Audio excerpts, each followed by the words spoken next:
Hi, well wishes. Welcome back to another lesson of Almora Spoken English. Today we are going to discuss the second part of the scholarship jacket. നമ്മൾ ഒന്നാമത്തെ പാർട്ടിൽ scholarship ജാക്കറ്റിൻ്റെ വിശദീകരണവും മറ്റുമാണ് ചർച്ച ചെയ്തത്. ഇന്ന് അതിൻ്റെ ആക്ടിവിറ്റീസിലേക്ക് ഒന്ന് പോകാം. സെക്കൻഡ് പാർട്ട് ഇതിൽ നമുക്ക് ആക്ടിവിറ്റീസ് ഒന്ന് നോക്കാം. ഓക്കെ, ഒന്നാമത്തെ ആക്ടിവിറ്റി പറയുന്നത് what did the teacher mean by the statement Martha is Mexican. Martha is Mexican എന്താണ് ചോദ്യം? What did the teacher mean by the statement Martha is Mexican. Martha മാക്സിക്കനാണ് എന്ന ടീച്ചറുടെ പ്രസ്താവന എന്താണ് അർത്ഥമാക്കുന്നത്? ആൻസർ പറയുന്നത് the teacher's statement clearly says that. ടീച്ചറുടെ സ്റ്റേറ്റ്മെൻറ്റ് വളരെ വ്യക്തമായി പറയുന്നത് there exists widespread racial discrimination. അവിടെ വ്യാപകമായ ഒരു വർണ്ണവിവേചനമുണ്ട് against the Mexican in America. അമേരിക്കയിൽ മാക്സിക്കനെതിരെ ഒരു വളരെ പ്രചാരമായ ഒരു വർണ്ണവിവേചനം അവിടെ നടക്കുന്നുണ്ട്. The writer is trying to highlight. എഴുത്തുകാരൻ ഇവിടെ പ്രകടിപ്പിക്കാൻ ശ്രമിക്കുകയാണ് that even the education institutions, അതായത് വിദ്യാഭ്യാസ സ്ഥാപനങ്ങളിൽ പോലും even the education institutions were not free from the social evil racism. ആ ഒരു പിശാചിത്രമായ വർണ്ണവിവേചനം വിദ്യാഭ്യാസ സ്ഥാപനങ്ങളിൽ പോലും നിലനിൽക്കുന്നു എന്നാണ് എഴുത്തുകാരൻ ടീച്ചറുടെ പ്രസ്താവനയിലൂടെ ഇവിടെ അവതരിപ്പിക്കാൻ ശ്രമിക്കുന്നത്. നമുക്കൊന്നും കൂടെ നോക്കാം. What did the teacher mean by the statement Martha is Mexican. Martha is Mexican എന്ന പ്രസ്താവന കൊണ്ട് ടീച്ചർ എന്താണ് അതിന് അർത്ഥം ഉദ്ദേശിക്കുന്നത്? അതിന് ആൻസർ പറയുന്നത് the teacher's statement clearly says that. ഇവിടെ ടീച്ചറുടെ സ്റ്റേറ്റ്മെൻറ്റ് പ്രസ്താവന ഇവിടെ വ്യക്തമായി പറയുന്നത് there exists widespread racial discrimination. അവിടെ വ്യാപകമായ ഒരു വർണ്ണവിവേചനം ഉണ്ടായിരുന്നു എഗെയിൻസ്റ്റ് ദ മാക്സിക്കൻ ഇൻ അമേരിക്കയിൽ മാക്സിക്കനെതിരെ വ്യാപകമായ ഒരു വർണ്ണവിവേചനം നിലനിന്നിരുന്നു. The writer is trying to highlight. ഇവിടെ എഴുത്തുകാരൻ വരച്ചു കാണിക്കാൻ ആഗ്രഹിക്കുന്നത് ദാറ്റ്, അതായത് ഈവൻ ദ എഡ്യൂക്കേഷൻ ഇൻസ്റ്റിറ്റ്യൂഷൻസ്, വിദ്യാഭ്യാസ സ്ഥാപനങ്ങളിൽ പോലും were not free from the social evil racism.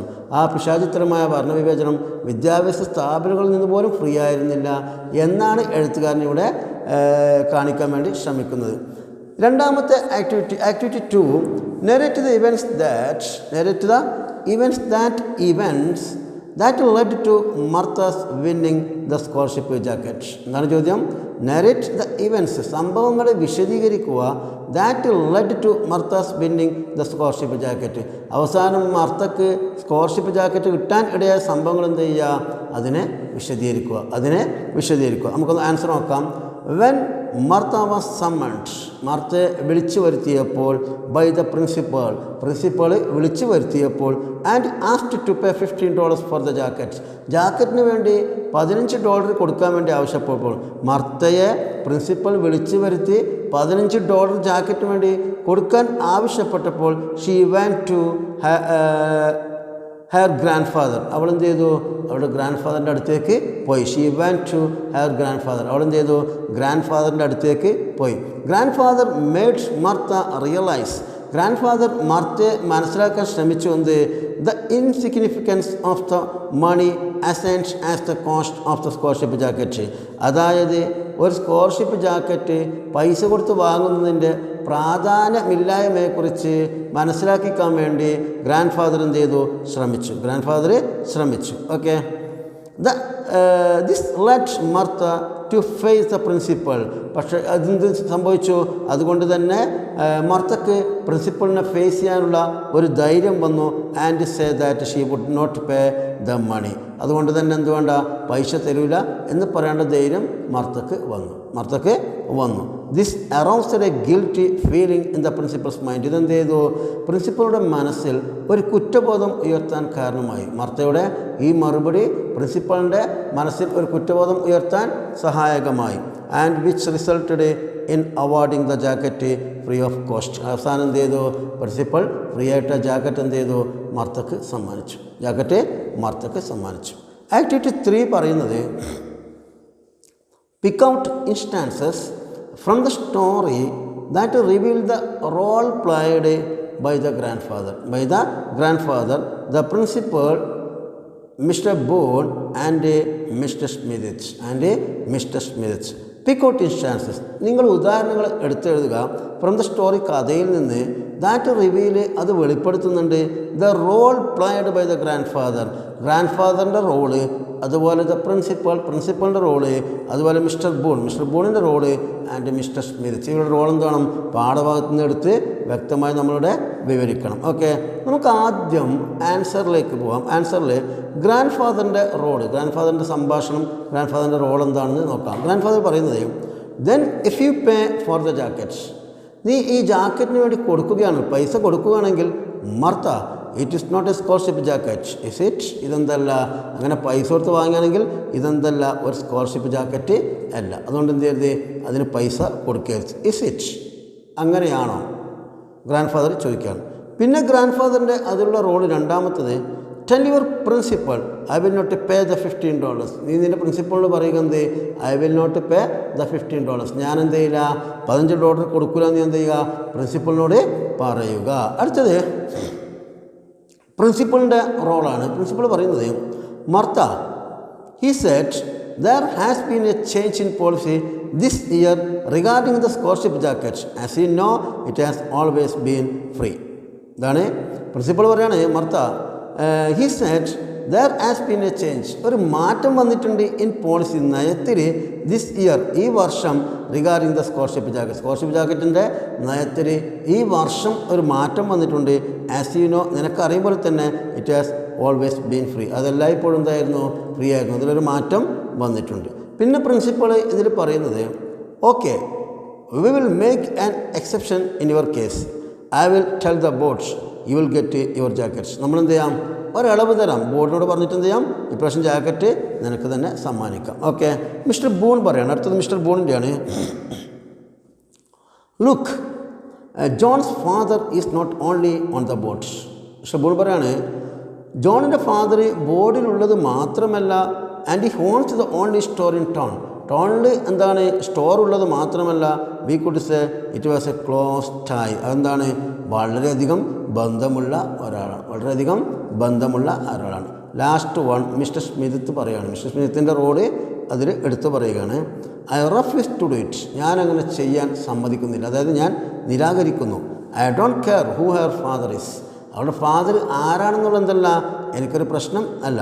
Hair grades don't even begin to compare to Martha's, മർത്താൻ്റെ ഗ്രേഡിൻ്റെ അടുത്ത് പോലും എന്ത് ചെയ്യുന്നില്ല, ഈ ഗ്രേഡ് എത്തുന്നില്ല.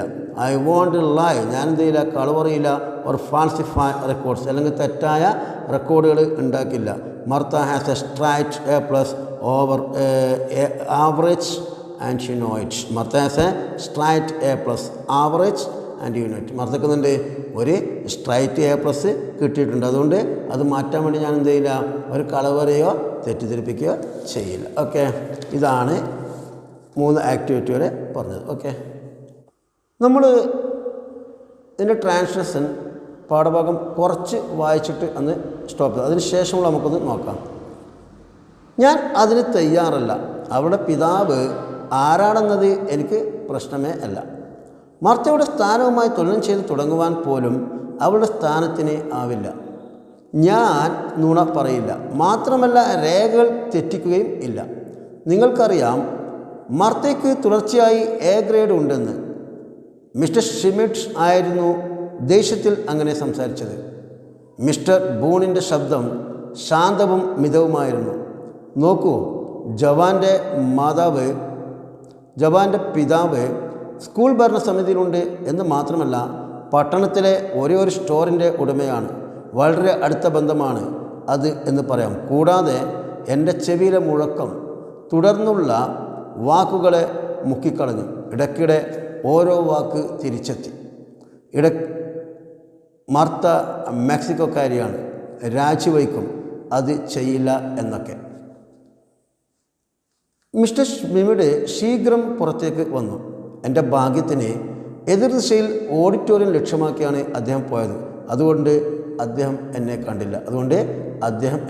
കണ്ടില്ല. വിറയലോടെ അല്പസമയം ഞാൻ നിന്നു. അതിനുശേഷം അകത്ത് കടന്ന് ബാഗ് വാരിയെടുത്ത് ധൃതിയിൽ മുറിക്ക് പുറത്ത് കടന്നു. ഞാൻ മുറിയിൽ പ്രവേശിച്ചപ്പോൾ മിസ്റ്റർ ബൂൺ തല ഉയർത്തി നോക്കിയെങ്കിലും ഒന്നും മിണ്ടിയില്ല. വ്യായാമ പരിശീലനത്തിന് വൈകിയതിനാൽ എനിക്ക് എന്തെങ്കിലും കുഴപ്പമുണ്ടായോ, അല്ലെങ്കിൽ സായാഹ്നത്തിൽ അവശിഷ്ട സമയം ഞാൻ എങ്ങനെ തള്ളി നീക്കിയെന്നോ ഞാനിപ്പോഴും ഓർക്കുന്നില്ല.